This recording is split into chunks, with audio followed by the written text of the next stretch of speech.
ခွေးတိုင်းပြည်ရဲ့ငွေကြေးဖောင်းပွားမှုပြဿနာကောင်းများနဲ့အမျက်နှောများတင်တို့တတိထားမိလားမနေ့ကဒီလက်ဖြစ်တစ်ခွက်ကို900ပေးရတယ်ဒီနေ့ကျတော့900ဖြစ်သွားပြီနေအောင်ဒါမကောင်းတဲ့ကိစ္စလားဒါမှမဟုတ်ပုံမှန်ပဲလားတချို့ကပြောကြတယ်ကုန်စည်နှုန်းတက်တာမကောင်းဘူးတဲ့တချို့ကြတော့လေစီးပွားရေးကောင်းရင်ကုန်စည်နှုန်းနည်းနည်းတက်တာတဘာဝပဲတဲ့ဘာသူပြောတာအမှန်လဲနော်အဖြေကတော့နှစ်ယောက်လုံးမှန်နိုင်တယ်လို့နှစ်ယောက်လုံးမှားနိုင်ပါတယ်။ဘာလို့လဲဆိုတော့ inflation ငွေကြေးဖောင်းပွားမှုဆိုတာဖျားတာနဲ့တူတယ်။ဝင်ငွေလေးဖျားတာလားတက်ခနဲဖျားတာလားတေလောင်းအောင်ဖျားတာလားဆိုတဲ့ခွဲခြားသိဖို့လိုအပ်တယ်ဗျ။ပြီးခဲ့တဲ့အပိုင်းတစ်တုန်းကခွေးတိုင်းပြည်မှာဘင်းကြီးအောင်နက်ကပတ်စံတွေအများကြီးရိုက်ထုတ်လို့ဝဟုတ်ချောင်စည်းတွေထက်ခုံတာမှတ်မိကြတယ်မလား။အဲ့ဒါတစ်ပိုင်းနော်။ဒီနေ့တော့ခွေးတိုင်းမျိုးပြန်သွားပြီဒီတက်ပုံနဲ့နေတဲ့မိကိုနှစ်ခုကိုမေးကြည့်ကြမယ်။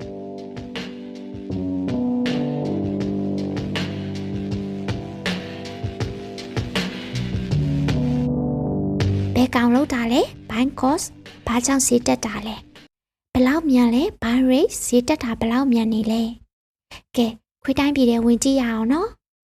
ပထမဆုံးအနေနဲ့ကုန်စည်နှုန်းဘာလို့တက်ရလဲဆိုတဲ့အကြောင်းရင်း၃ချက်ကိုကြည့်ကြမယ်ခွေးတိုင်းပြည်ပညာရှိကြီးတွေကတော့ဒါကို inflation တရားခံ300လို့ခေါ်ကြတယ်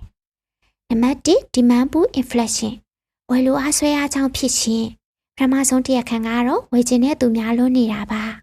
ခွေးတိုင်းပြည်မှာရိုးပွဲတော်ဆိုတာရှိတယ်ဗျာ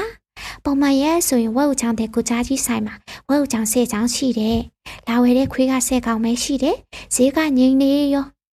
ဒါပေမဲ့ပွဲတော်ရဲ့ရောက်ရောတခြားရွာခွေးတွေပါရောက်လာပြီးဝက်ဥချောင်းလာဝယ်ကြတယ်ဝက်ဥချောင်းက10ချောင်းပဲရှိတာလာဝယ်တဲ့ခွေးကအကောင်30ဖြစ်သွားပြီဒီတော့ကိုကြားရဘာလို့မလဲဟစ်ကောင်တွေလုံးမနေနဲ့ဘသူဈေးပို့ပေးနိုင်လဲပို့ပေးတဲ့ကောင်ယူသွားဆိုပြီးဈေးတင်လိုက်ရောပတ်ထားနော်ပစ္စည်းကနည်းနည်းလူချင်းတဲ့လူများများဖြစ်ပြီးဈေးတက်တာကို demand pull inflation လို့ခေါ်တယ်။ဒါကစီးပွားရေးကောင်းနေဖြစ်တတ်တဲ့သဘောတဘာဝပါပဲနော်။နံပါတ်2 cost push inflation ကုန်ကျစရိတ်တွန်းအားကြောင့်ဖြစ်ခြင်းဒုတိယတရားခံကတော့နည်းနည်းစိတ်ညစ်စရာကောင်းတယ်။ခွေးတိုင်းမျိုးဝက်ဥချောင်းလာပိုးရတဲ့တရားကိုကြောင်စိုးခိုင်းတွေသိမ်းလိုက်တယ်ဗျာ။ကြောင်ခိုင်းချုပ်ကြီးကပြောတယ်ဟေ့ခွေးတွေဒီတကားဖျက်ရှင်ရင်လမ်းကြီးပို့ပေးရမယ်တဲ့ဒီတော့ဝက်ဥချောင်းတဲ့ကိုကြားကြီးခမဝက်ဥချောင်းတဲ့ကဈေးတွေတက်ကုန်ပြီ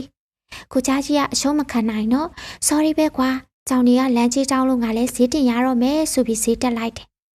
ဝယ်တဲ့ခွေးတွေများလာတာမဟုတ်ပဲပစ္စည်းထုတ်လို့ရတာဒါမှမဟုတ်တည်ယူရတာဈေးကြီးလာလို့ဈေးတက်တာကို cost push inflation လို့ခေါ်တယ်ဥပမာစီဈေးတက်လို့ကားတွေဈေးတက်တယ်လို့ပေါ့နံပါတ်3 baking inflation လာစာကုန်ဈေးနှုန်းတန်တရားတတိယတရားခံကတော့ရည်စရာအကောင်းဆုံးပဲကိုမိကိုပြန်လိုက်ဆွဲနေတဲ့ခွေးနဲ့တူတယ်ခွေးဝင်တန်းတွေကတွေးတယ်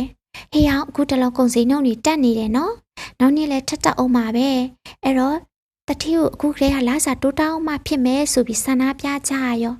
တတိခွေးကလည်းအေးမင်းတို့လာစာတိုးပေးလိုက်ရင်ငါစိတ်တွေတက်ကုန်ပြီဒီတော့ငါရောင်းတဲ့ပစ္စည်းတွေကိုဈေးတင်မှရမယ်ဆိုပြီးဈေးထက်တင်လိုက်ပြန်တယ်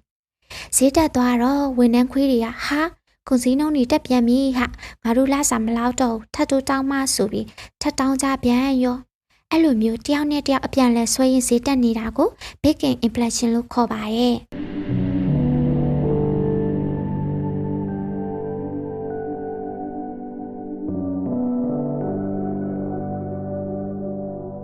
ကဲအကြောင်းရင်းတွေကိုသိပြီဆိုတော့ကုန်စည်နှုန်းတက်တဲ့အမြန်နှုန်း rate လေးမျိုးကိုဆက်သွားမယ်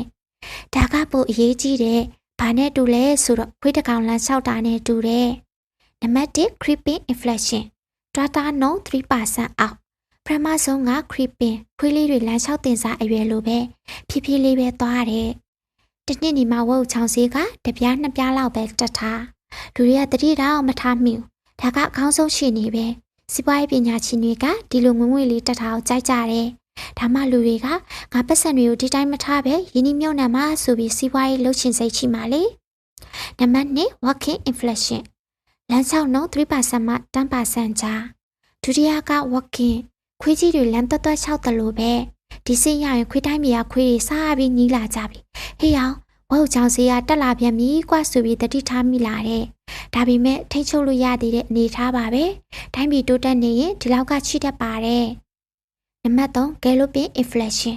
မြင်းတုံးဆိုင်နှုန်း 10% မှ 50% နဲ့အထက် တတိယအဆင့်ကတော့ကြောက်စရာကောင်းလာပြီဂဲလိုပင်းနဲ့ခွေးယူလိုက်ဆွဲလို့ထွက်ပြေးရတယ်လို့အမြန်ကြီးတက်ထားဗျဒီစင်းရောက်ရင်ဝုတ်ချစီနှုံးကလာနဲ့ချီပြိုတက်နေတာဒီလ100နောက်လ120နောက်လ150ဆိုပြီးခုံတက်တာဗျခွေးတိုင်းပြည်မှာဆိုရင်ခွေးတွေကပတ်စံလက်ထဲမထားရတော့လာစားရတာနဲ့ချက်ချင်းဝုတ်ချောင်ပြေးဝဲပြီးစုထားမှရတော့မယ့်အခြေအနေမျိုးပေါ့စီးပွားရေးရိုင်းနေလာပြီလို့ပြောလို့ရတယ်နံပါတ်4 hyper inflation အလွန်ကြုံဖောင်းပွားခြင်းတစ်လကို 50% ကျော်အထက်နောက်ဆုံးတစ်ခုက hyper inflation ဒါကတော့အရင်ဗီဒီယိုတွေကဘင်းကြီးအောင်နဲ့ကအယူတင်းကားလေးတွေအလက်ကားလိုက်ဝေတုန်းကဖြစ်ခဲ့တာမျိုးပေါ့ဈေးနှုန်းတွေကရဲနဲ့အမြမဟုတ်ဘူးနိုင်နဲ့အမြတက်ထားဗျမနက်စာစားတော့100နေ့လယ်စာစားတော့300ညစာကြတော့1000ဖြစ်သွားတာမျိုးပေါ့ဗျာဒီစင်းရောက်ရင်ခွေးတိုင်းမီကခွေးတွေပတ်စံကိုအင်တာ30ခုအဖြစ်သုံးကြတော့တယ်ဗျဘာလို့လဲသိလားတရွက်ကိုတစ်ချက်တန်တဲ့ပတ်စံဆက်ကူကအင်တာ30ခုအစ်စ်ဝယ်ဖို့တဲ့ဈေးဖို့နေလို့လေပတ်စံနဲ့တိုင်ချီလို့ထားကပိုတက်တာနေလို့ပါတယ်ဗျာကဲဒီနေ့တော့ခေါင်းထဲနဲ့ချုပ်သွားပြီလားပြန်အနှစ်ချုပ်ပေးမယ်နော်ကုန်စည်နှုန်းတရတဲ့တေခံ3ယောက် buying cost demand ပူလူချင်းတဲ့သူများလို့ cost push ဇရိတ်တွေကြီးလို့ဘေးကင်လာစာနဲ့ဈေးနှုန်းအပြိုင်တက်လို့နောက်တစ်ခုအမြန်နှုန်း၄မျိုး buy rate creeping ငွေလေးတက်တာ walking တတိထားရမယ်ဂဲလိုပင်ပြဿနာတက်နေပြီ hyper inflation တိုင်းပြည်ပြန်ပြီတငယ်ချင်းတို့ရောကျွန်တော်တို့လက်ရှိကြုံတွေ့နေရတာကဘယ်စစ်မှရှိနေတယ်လို့ထင်လဲ walking လားဂဲလိုပင်လားကိုမမှာဝင်ဆွေးနွေးသွားလို့ရပါတယ်နော်ခွေးတိုင်းပြည်ပုံမြင်လေးတွေနားထောင်ပြီးဘဟုတုဒရတယ်ဆိုရင်တငယ်ချင်းတွေကိုလည်းရှင်းပြဖို့မမေးနဲ့နော်နောက်တစ်ပိုင်းပတ်သက်ကြရင်တော့ဒီလောက်ဆိုးနေတဲ့ inflation ယောဂကြီးကိုပြောင်းအောင်ဘယ်လိုစိတ်ကူးရမလဲဆိုတာပြောပြပေးမယ်နော်နောက်လေဒီလိုစိတ်ဝင်စားစရာဗီဒီယိုလေးတွေကိုတင်ပေးသွားမှာမို့ like and subscribe လေးလုပ်ခဲ့ပေးပါအောင်နော်အသစ်တင်တိုင်းသိနေဖို့ notification ဘဲလေးကိုလည်းနှိပ်ခဲ့ပေးပါအောင်ရှင်အားလုံးပဲအေးချမ်းသာရပျော်ရွှင်ကြပါစေနော်